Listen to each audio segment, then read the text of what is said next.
আজ থেকে ৬০০ বছর আগের কথা।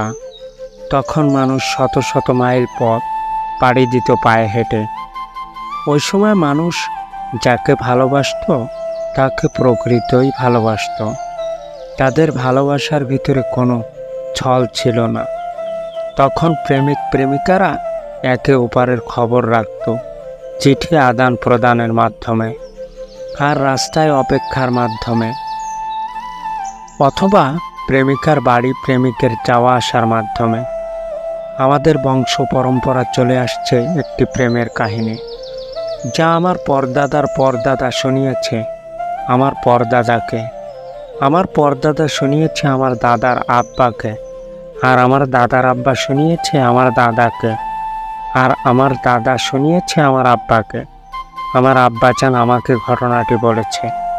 জানি না এর ভিতর কতটুকু সত্যতা আছে, তবে আমি ঘটনাটি আপনাদের বলছি আনন্দ দেওয়ার জন্য। জানি না কতটুকু ভালো লাগবে। যদি ভালো লাগে তবে প্লিজ আমার চ্যানেলটিকে সাবস্ক্রাইব করে সামনে এগিয়ে নিতে সাহায্য করবেন। আমি সকলকে ধন্যবাদ জানিয়ে শুরু করছি ঘটনাটি। ঘটনাটি হলো প্রেমের এক বিরল কাহিনী নিয়ে। সে সময়ে আমাদের বংশের পূর্বপুরুষগণ থাকত ইয়ামান রাজ্যে, মরুভূমির ধূসর এলাকায়, পাহাড়ের পাদদেশে থাকত। আমাদের পূর্বপুরুষদের সেখানে 15 থেকে 20 ঘর বসতি ছিল। স্থানটির নাম ছিল হুম হুম উপত্যকা। আমাদের বংশের ভিতর ছিল একটি ছেলে, যার নাম ছিল ইয়াসার। ইয়াসার ছিল একজন কৃষক। আর ওই গ্রামে থাকত আরেকটি মেয়ে, তার নাম ছিল মাহাদিয়া। জানি না তারা আমার সম্পর্কে কি হয়। মাহাদিয়া থাকত ইয়াসারের বাসার থেকে বেশ দূরে। তাদের দুজনের ভিতর ভালোবাসার সম্পর্ক গড়ে উঠেছিল। জানি না সম্পর্ক কিভাবে হয়েছিল। তারাই একে অপরের সাথে দেখা করত।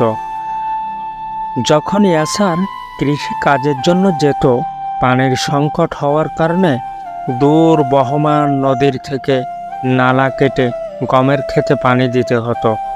মাহাদিয়া ইয়াসারের কাজে সর্বক্ষণ সাহায্য করত, শ্রম দিয়ে অথবা অর্থকড়ি দিয়ে।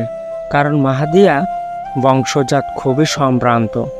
পাশের ক্ষেতে যারা কাজ করত তারা কখনো এই বিষয়টিকে ভালোভাবে নিতে পারেনি। তাই মাহাদিয়ার বাসায় যে হাতে গোনা কিছু কৃষক উদ্ঘাটভাবে কথা বলল। ইয়াসার মাহাদিয়ার স্বামী নাকি কোনো নাগর যে মাহাদিয়াকে প্রতিদিন সেখানে পাঠান, নাকি ইয়াসার মাহাদিয়াকে কাছে পাওয়ার জন্য আপনাদের টাকা দেয়। এভাবে তারা বেশ ধিক্কার দিয়ে যা মন চায় তাই বলে আসলো।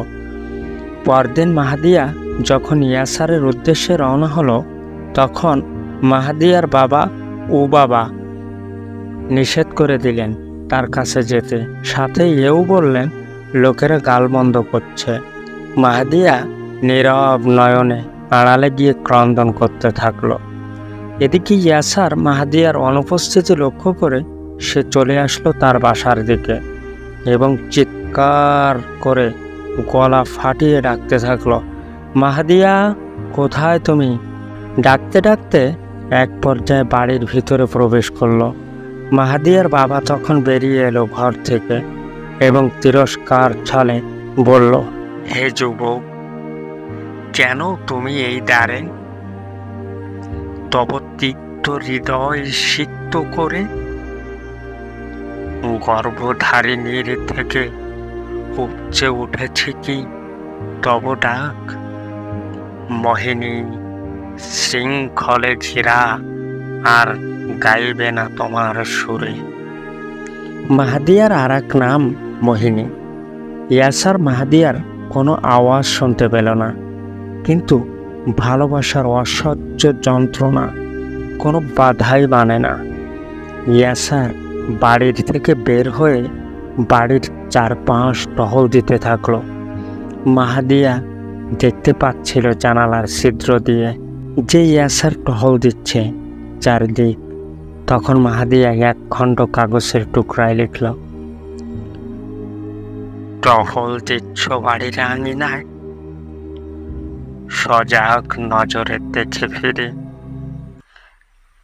শান্ত হোক পরিবেশ মোর, ফিরব আমি লোহার শৃঙ্খল ছিঁড়ে।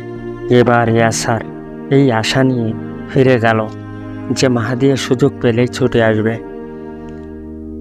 একদিন, 2 দিন, 3 দিন, 1 সপ্তাহ পার হয়ে গেল। মাহাদিয়া আর ফিরল না। মাহাদিয়ার বাড়ির আশপাশে খোঁজ নিল ইয়াসার।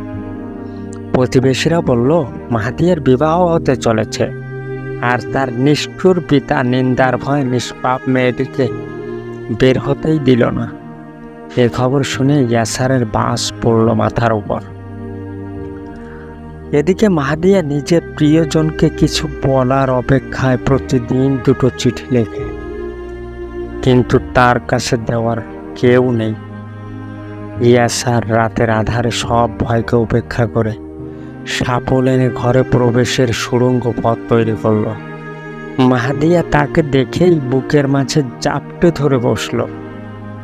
নিজেকে আর কন্ট্রোল করতে পারল না এবং বলল, মাহাদিয়া, নয়নে সিক্ত অশ্রু নিয়ে, প্রিয়, তুমি এত নিঠুর।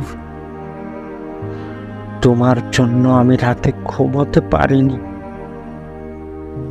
আমি নয়ন রুদ্ধ করলে শুধু তোমাকেই দেখেছি। প্রিয়, আমার প্রাণ বিষণ্ণ, মুক্ত করো আমায় এই শৃঙ্খল থেকে। আমার হৃদয় স্পন্দন বন্ধ হয়ে আসছে। আমায় ক্ষত বিক্ষত করেছে আমার পিতার তিক্ত চাহনি। আমার ভাবনা চেতনা মর্মাহত হয়েছে বিষণ্ণতার আর্দ্রতায়।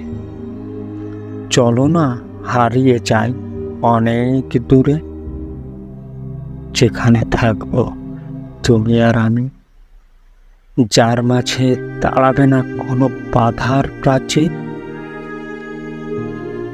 এবারে ইয়াসার রাতের আধারে কথা না বাড়িয়ে সুড়ঙ্গ দিয়ে বেরিয়ে চলতে থাকলো এক অজানার উদ্দেশ্যে।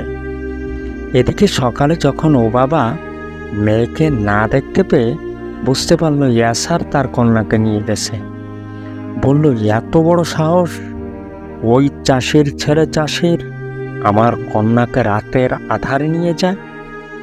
একদল সন্ত্রাসীদের টাকার লোভ দেখিয়ে বলল, আমার কন্যাকে আমার কাছে এনে দিতে পারলে তোমরা পাবে 10 লক্ষ দিরহাম, আর তার সাথে ইয়াসারকে জীবিত অথবা মৃত অবস্থায় ধরে আনতে পারলে পাবে 20 লক্ষ দিরহাম।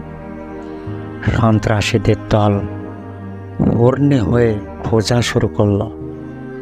এক পর্যায়ে তাদের মুখ নামক এক প্রান্তে আটকে দিল এবং বলল ওই সন্ত্রাসীদের দল মাহাদিয়াকে, তোমার বাবার নির্দেশে তোমাকে নিয়ে যেতে হবে।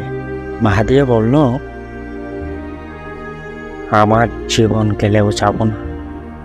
ইয়াসার বলল, আমার জীবন থাকতে তাকে তোমরা নিয়ে যেতে পারবে না। তারা বল্লম দিয়ে আঘাত করতে থাকলো আর সে প্রতিহত করতে থাকলো। এক পর্যায়ে দূর থেকে এক দস্যু বল্লম নিক্ষেপ করলো ইয়াসারের দিকে, কিন্তু সর্বপ্রথম আড় হয়ে দাঁড়ালো মাহাদিয়া। মাহাদিয়ার বক্ষ সেট করে ইয়াসারের বক্ষ ভেদ করলো একই বল্লমে, আর তারা একসাথেই মাটিতে লুটিয়ে পড়ল। মাহাদিয়া ইয়াসারের দিকে মুখ ফিরাতে পারছিল না, তবুও কষ্ট করে মুখ ফিরিয়ে বলল, ইয়াসার, বড় আশা ছিল তোমায় নিয়ে ঘর বাঁধার, কিন্তু তার ইহজগতে হলো না। তাই হাসি মুখে বিদায় হলাম পরজগতের অভিমুখে।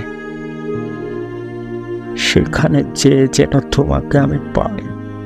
দুজন হাতে হাত রেখে বিদায় নিল নিষ্ঠুর পৃথিবী থেকে। বিদায় নেওয়ার সময় মাহাদিয়া ইয়াসারের হাত ধরে নিজের হাতকে উপরে উঠিয়ে বলল, হে পৃথিবী, তুমি আমাদের এই প্রেমকে মেনে নিলে না। দোয়া করো আমরা যেন পরপারে এক হই। বিদায় হে পৃথিবী, বিদায় বলে আস্তে আস্তে তাদের দুজনের হাত নিচে নেমে আসলো এবং চির ঘুম ঘুমালো। আর তাদের সমাধি মুখ উপত্যকায় দেওয়া হলো। হয়তো তাদের ভালোবাসার কথা আর কার মনে নেই।